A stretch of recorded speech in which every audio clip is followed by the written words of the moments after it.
Record. All right. Admit all.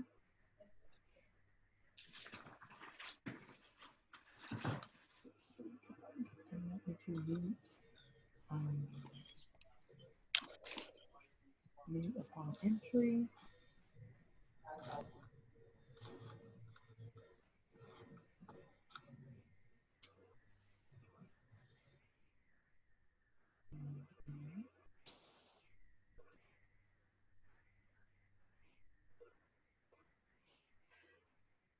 Hello, everyone, and thank you for joining Black Professionals in International Affairs today as a part of our leadership series co-hosted with WCAPS, Women of Color Advancing Peace, Security, and Conflict Transformation. My name is Alexandra Maloney, and I'm currently a BPIA board member and the moderator for today. And we're excited to speak with our guest speaker, Colonel Sara V. Simmons. The thoughts and views of our guest speakers are their own, and if you haven't already, please follow Black Professionals in International Affairs on our social media and find more information on our website. And lastly, during this discussion, we are encouraging listeners to chime in the chat thread with any comments or questions that they may have as we continue the conversation. So without further ado, I will introduce our guest speaker. Colonel Sara V. Simmons served 28 years of honorable military service in the United States Army. As a senior advisor, she traveled to engagements with U.S. Army partner nations in Africa, Iraq, and Kurdistan to address sensitivities and complexities associated with integrating women into their defense forces. Sara led the first ever U.S. Army Women's Integration and Sexual and Gender-Based Violence, SGBV, Prevention Conference on the African continent, with 8 participating countries, over 115 attendees, and representation from the United Nations and the African Union. She increased institutional human capital capacity in U.S. partner nations by assessing, initiating, and developing strategic plans for diversity and inclusion, organizational development, talent development, and leadership development. Working various roles, she led and directed Army, Joint, and multinational organizations consisting of military, Department of the Army civilians, contractors, and local nationals. She has a master's degree in organizational development from Webster University, and her certificates include Senior Professional Human Resources, an executive certificate in Strategic Diversity and Inclusion Management from Georgetown University, and Myers-Briggs Type Indicator Facilitator.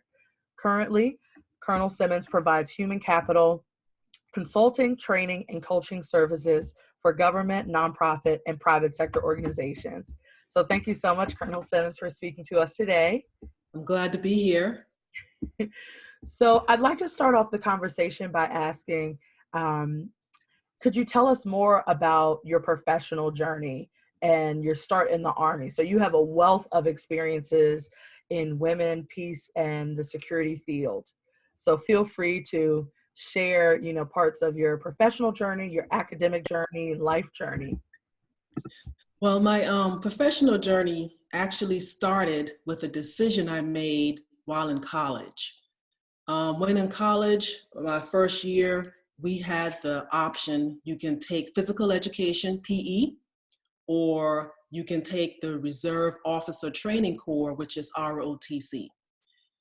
With PE, you actually had to purchase uniforms, you had to purchase the equipment, like if you were taking tennis, you had to also, buy your shoes or, all of those other things you needed for PE. But for ROTC, the book was free, the uniform was free, the boots were free, and being that I was taking out a lot of money already for a loan to go to school, that was a no-brainer. That was going to go with ROTC. Later on, I found out that the ROTC actually offered scholarships, and they would pay full tuition, room and board. They even gave money for all of your books, and they gave a monthly stipend to students. That was music to my ears, because I was thinking, of course, that I would not have any great debt after I got through with college. I didn't pay much to the little small print on the bottom of the contract because I applied for the scholarship and I got the scholarship. But there was a 4-year active duty obligation that came along with accepting the scholarship. But I'm like, no problem. I can do 4 years and then, just move on with my life. And, those factors that I talked about or highlighted, the economic, the institutional, and the social factors that led to my decision to go into ROTC, those are like the same factors that really influence and impact women, peace, and security efforts all across the globe. So it wasn't just my experience. Of course, a lot of women have those factors that influence their professional as well as their personal journey. Like I said, had the 4 years obligation for active duty after I received the scholarship. And fast forward 13 months, I found myself on an airplane going to the first Gulf War. That was not in my plan, but of course I was there. And just some of the things that really stuck out in my mind when I went to Dhahran, Saudi Arabia. I would never forget the look, because you can pretty just see this, the women's eyes there that were in Saudi Arabia. Their eyes were just widened when they saw females in uniform with weapons, when they saw females driving 2.5-ton vehicles with men riding shotgun. They just had just amazed look in their eyes. And I couldn't help but think, our presence here is going to leave an indelible impact in their minds. Wow. And I just recall reading an article like about in 2018 that the government of Saudi Arabia, of course, granted women the right to drive. Moving on with my professional journey, let's fast forward about 20 years. I found myself, of course, going to Baghdad, Iraq for another war. And my duties and responsibilities there were to increase the competencies and the capacity of the Ministry of Interior for Iraq. At the time, there were less than 1% of females in the police force there in Iraq. And so we actually, as we went about training and educating the Human Resources Directorate in the Ministry of Interior, we can we have some women to also come to the training? And we were so pleased, even though it was just one woman at the time, we were so pleased when they agreed to have her to join the training. And since we had success with that, we then later on asked, well, you don't have many women in the police force. How about thinking about integrating more women into your police force? So, of course, it was a long process. It was trickling in, but just to get an update on it, I was reading an article lately how now there's about 2% women in the Iraq police force. And these women serve a critical role in security and stability when it comes to family and domestic violence. Because whenever there are instances of those situations, the women involved really connect with the female police officers. And I would just end your question with this last experience I had. Right after I got through with Iraq, I was deployed over to Italy. And I did not want to go to Italy. I'm like, okay, I've been overseas a while. It's time for me I want to go back to the States. But it just so happened that that was the best job I ever had. That's when I had the opportunity to work more women, peace, and security efforts and initiative on the continent of Africa. Many different countries, they were asking, how can we successfully integrate women?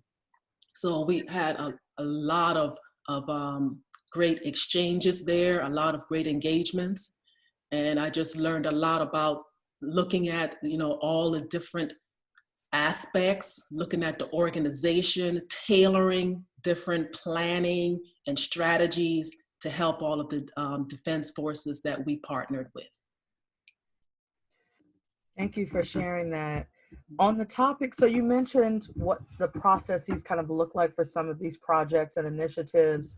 So on the topic of integrating women into these various defense forces, where do you see opportunities or gaps in terms of the future of integrating women into the defense forces? So you mentioned Iraq and where their police forces are right now. Mm-hmm. Do you see opportunities for the different regions that you've worked in?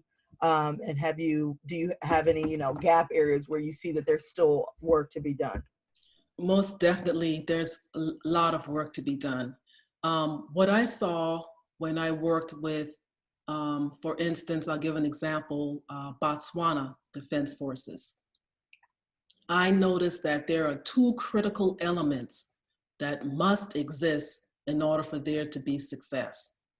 Number one, leadership commitment and buy-in. And secondly, resources.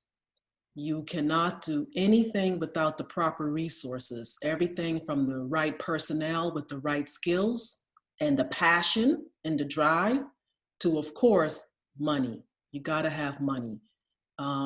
So when my boss, when I was at United States Army Africa in Italy, he was so supportive. And he went to an engagement and he came back and said, Sara, the Botswana Chief of Defense would like for you and your team to go down and to talk with them how they could integrate enlisted women into their defense forces. At the time, they had less than 1% women in their defense forces, and they were all officers. But they wanted to, of course, now try to integrate enlisted women as well. So one thing we ensured we did was do an assessment. We did an assessment of where they currently were. And we wanted to ensure that our goals and objectives were aligned with the UN Security Council resolutions, with executive orders. We wanted to ensure that everything we did was aligned with the policies and programs and directives that existed. We spoke with the ambassador. We talked with senior defense officials who were on the ground. And of course, we met with the senior leadership of Botswana to talk about the complexities and how they can have different methods of seamlessly integrating women without disrupting the defense posture or readiness of the organization. So it took a lot of collaboration, a lot of just looking at, of course, their current state and getting them to their desired state. And we shared the U.S. Army experience because, of course, it took a while before the forces in the United States actually successfully integrated women, and they're still working on some different aspects as well. So we were just facilitators and just providing lessons learned, best practices, not just from the U.S. Army and from our government, but from other countries as well. So we had 35 participants in a work group from Botswana, and they discussed everything from women's health and pregnancy, the infrastructure of the Army. Is it going to support bringing in more women? We talked about recruiting all the way to retention. There were so many different topics. And we just wanted to also emphasize oversight and accountability, keeping data, doing monitoring and tracking what you're doing so that you can see whether or not you're meeting your benchmarks and your objectives.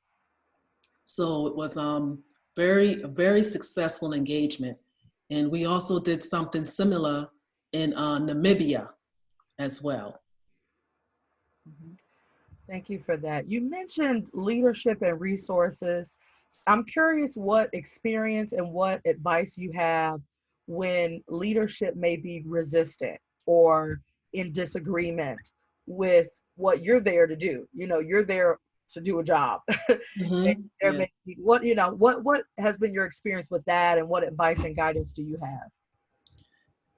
I was very fortunate when I was in United States Army Africa that my leaders were so supportive. But of course, you're going to come up against the obstacles and the barriers of people who don't see that there is a need for, this effort or initiative. And because of, cultural, biases, traditions, having just, of course, just a male patriarchal society, they don't really see a need. But with that, whenever I came across those type of leaders, to me, my first instinct was to educate, to Mhm. just get in a room with them, to make them aware of all of the return on investment. Because there are, of course, we know women all across the globe um, that, in order to be patriotic or to do a job, you don't have to have a certain amount of, you can be a female and still be patriotic. There's nothing that prevents anyone from contributing their skills, their competencies, their intelligence, towards a greater goal. So I would just always try to use education and awareness, show the return on investment when you actually have people that you select from a greater pool, men and women, and not just looking at just one segment of society, and how women have throughout the years for long periods of time have been um, contributing to security and safety of our organizations and even our country. So to me, the bottom line, it was education, awareness, return on investment.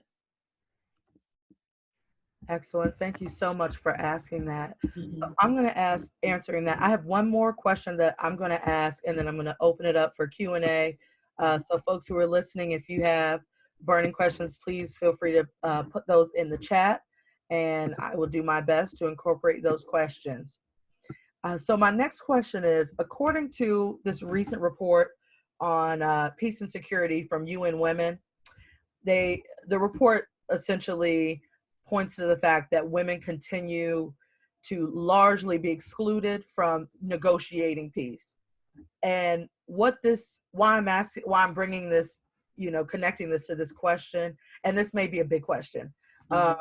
but how can women have a seat at the table in some of these male-dominated rooms, or very white-dominated rooms? I'll just be honest.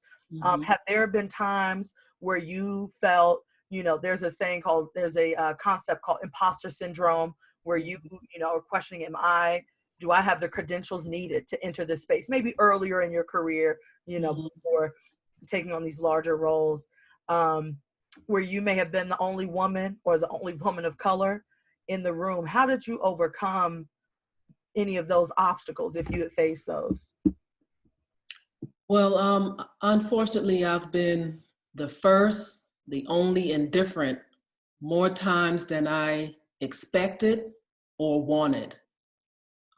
Whenever I ran into situations like that, I immediately thought about the people that came before me and how they did so much more with so much less. And because of their sacrifice and their determination, I'm able to be in that room. So in my mind, the first thing I think is make room, make room for me at the table.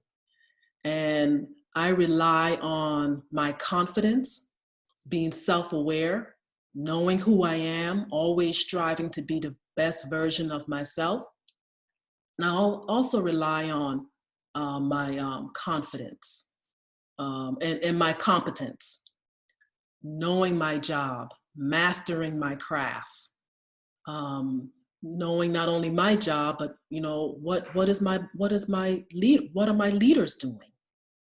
So that was one thing that always like kept me, in my mind saying, make room for me at the table. Let me just go to the table. And, sometimes we have to have champions. We have to have strong advocates. We have to have those people, a lot of them are male, that would invite us to the table. And, if we have people that are more active and actually want to do things that are really promoting accessibility and opportunity, that's great. You can get a seat at the table. Sometimes, of course, you have to see what barriers and obstacles you have to like overcome to just get in the room. So I think there are a lot of different, factors so that women can get at the table. But I would say start with, of course, leadership. Leadership is going to have to pave the way, and we have to partner more with men, like the leader I had when I was at USARAF.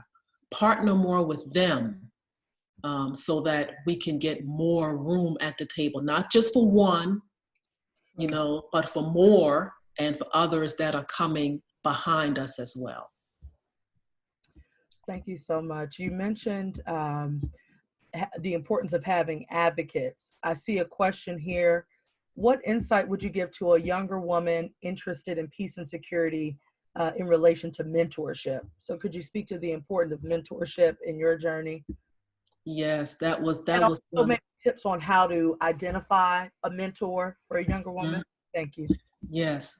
I've heard so many different, ways of doing it. Some folks would just, of course, if they would see a person who they really identify with and felt as though there was some connection, that they would just go and ask that person, can you just share some information with me about your past experiences, that can, possibly help me, as to what I'm trying to achieve.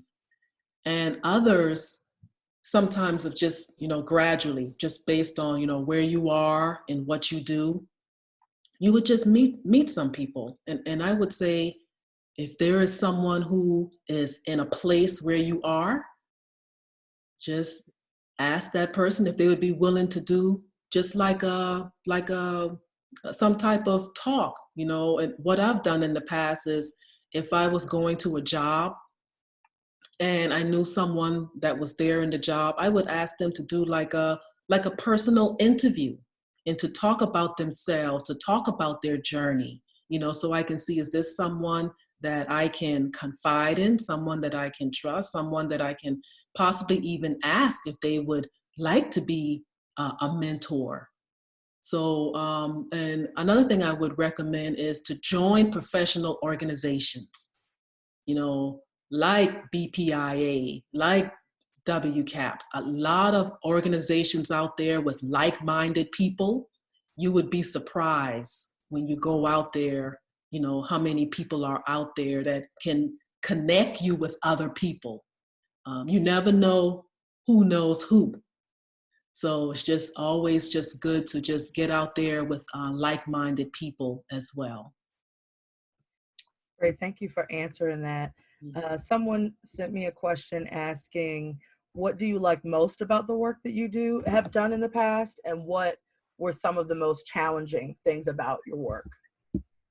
Of course, the most challenging things is, of course, coming across people who don't feel as though that there is a need for WPS efforts and initiatives. That's the most challenging thing.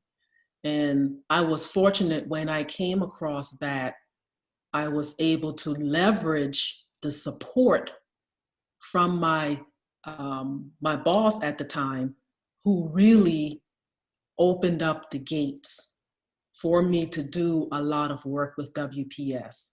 And I'm going to say it, I've said it in the past and I'm going to say it, is if leadership supports you, there is so much that can be accomplished with WPS efforts. So I think that, to me, that's the main thing that really helped, was that I had a leader who supported me.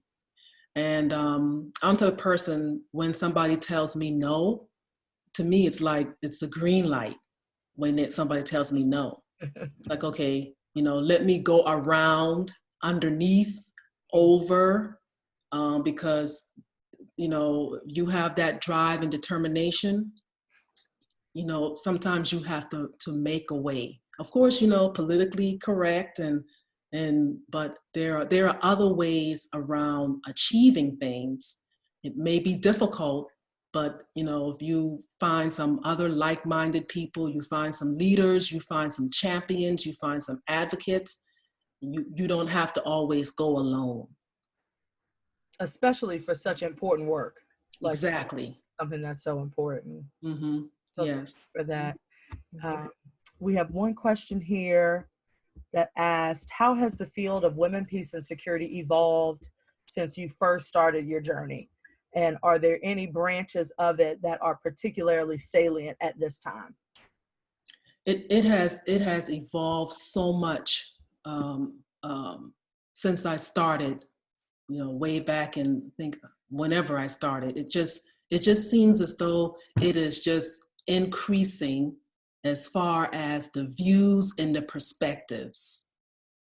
And also it seems as though it is growing in popularity. It is growing in popularity, and countries and also organizations are seeing the benefit of having, of course, women come to the table with different perspectives, different approach, and different knowledge. They're seeing how they can really leverage that.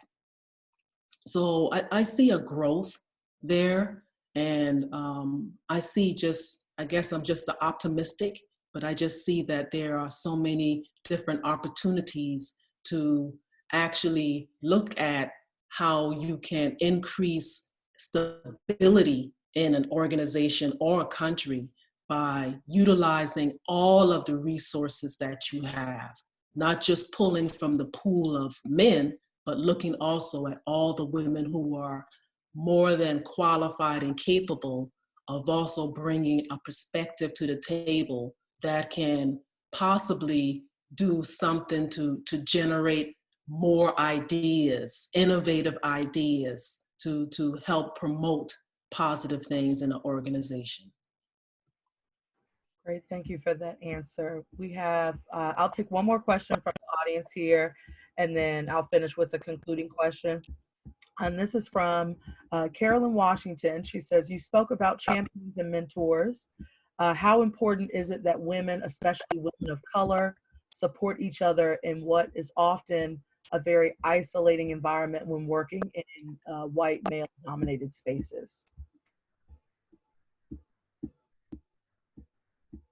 Yes, I just totally agree that, having that sisterhood is very important. Sharing information with one another, being open to answering questions from others, being a mentor yourself, or being a person who can coach, just looking for ways in which we can just help each other. I am just a firm believer in each one help one. Whatever you're doing, don't be like some people who feel as though I have a certain amount of knowledge, I've arrived, I'm at a certain position, and I can't help anyone else. That to me is just absurd, because like I mentioned before, think of all the people that came before us and the sacrifices they made that helped us to be where we are today. So we have to work together and and help each other in different positions we may have, or even if there's a question. And we have to be willing to go and approach one another, even if it's with a question, or even if it's with just telling that person, hey, you did a great job today. Or can you help, or do you know a certain avenue, or do you know anything about this, or can we partner on something? I know that in the military, we have our sisterhood. We have our battle buddies. You know, we have someone who we can rely on, someone who can relate to what we're going through. And I have relationships with women in the Army that are, be quite frankly, they're better than me to some of my family members. You know, and it all comes from being authentic, being genuine, being open and willing to help, to ask questions, and to understand that you're not alone and there are others who can and will help. Mm. Thank you so much for sharing that. So before I actually ask this last question, I wanted to check in. I know you had some photos from Oh, yes. you, so maybe you could pull those up, and also maybe you could share a little, background, give us some story on what, what we're looking at, and kind of walk us through Okay, a little bit. sure, I will. Mm-hmm.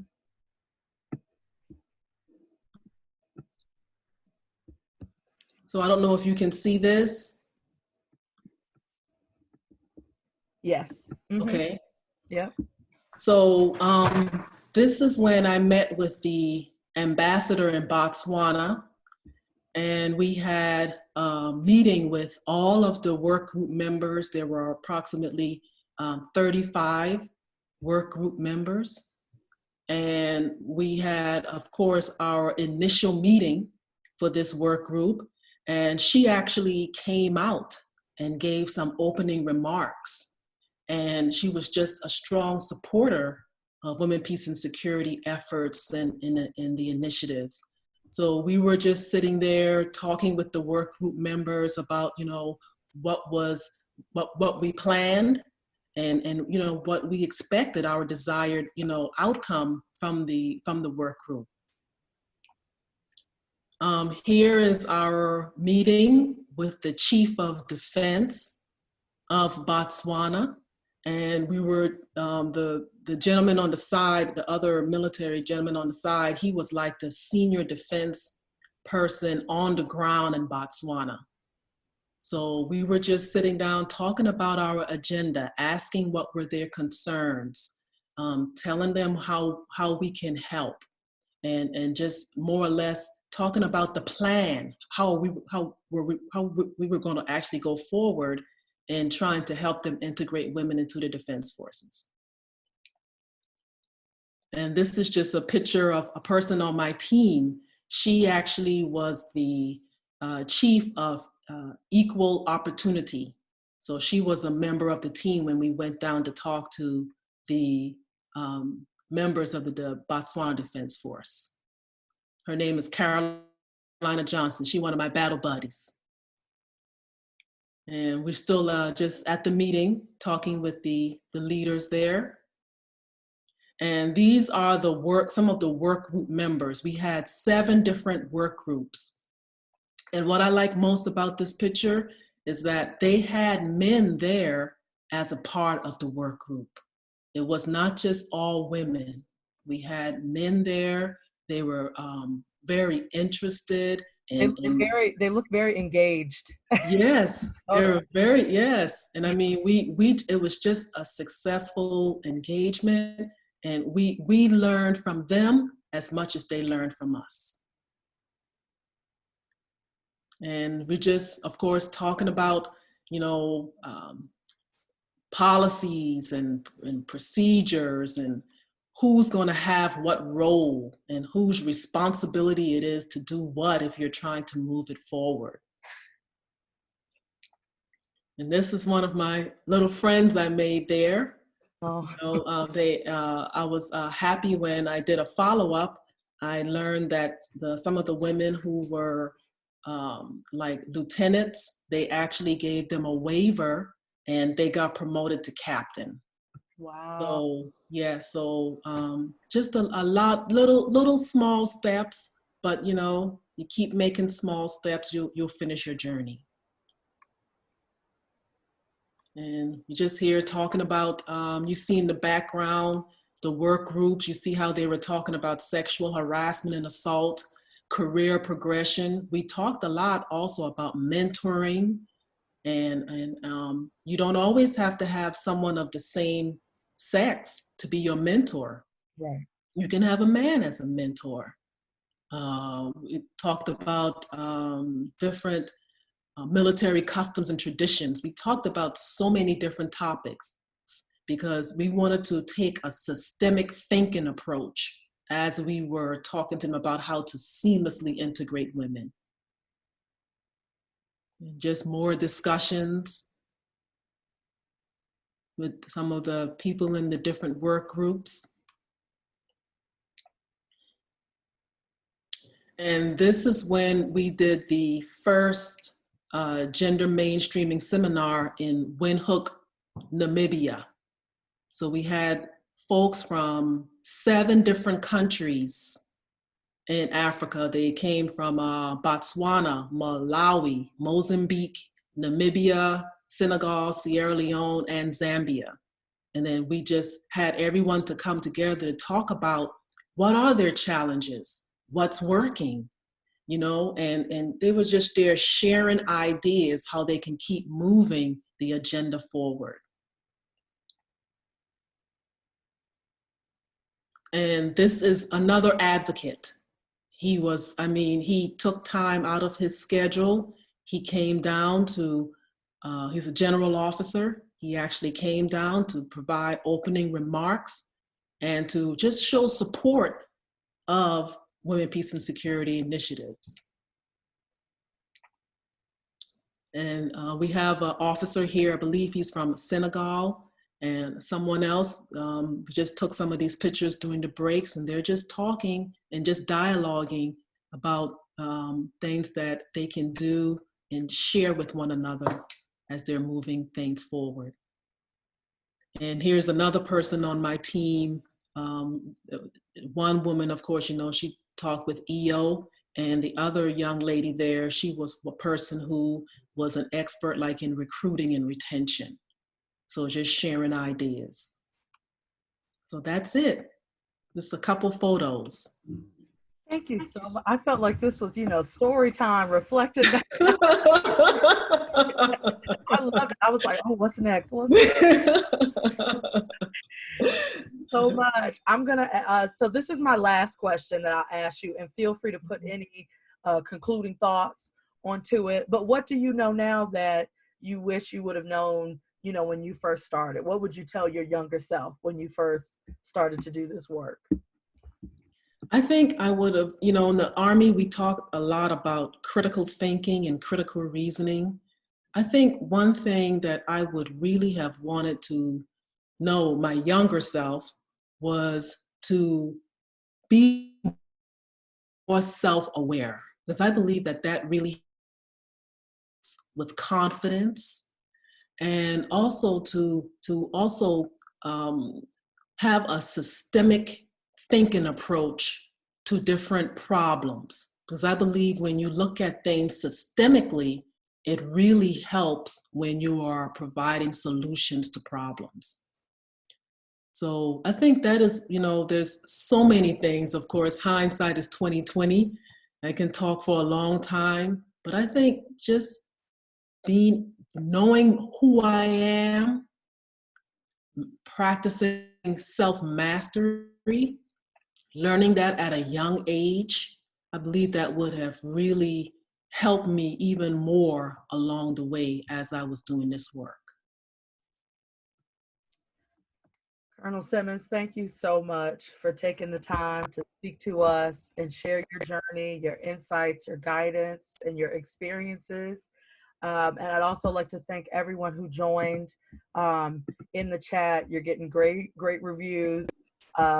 As folks saying thank you so much for speaking today. So for those who are here, thank you for joining. Please continue to follow Black Professionals in International Affairs, as well as WCAPS, and join these communities where we can, continue as the young generation of professionals to learn from those who have the wisdoms and who have gone through the trenches, no pun intended, to get us here to where we are today. So I thank everybody for joining, and please, stay safe. Yes. Thank you. All righty. Thank you. Have a good day, everyone.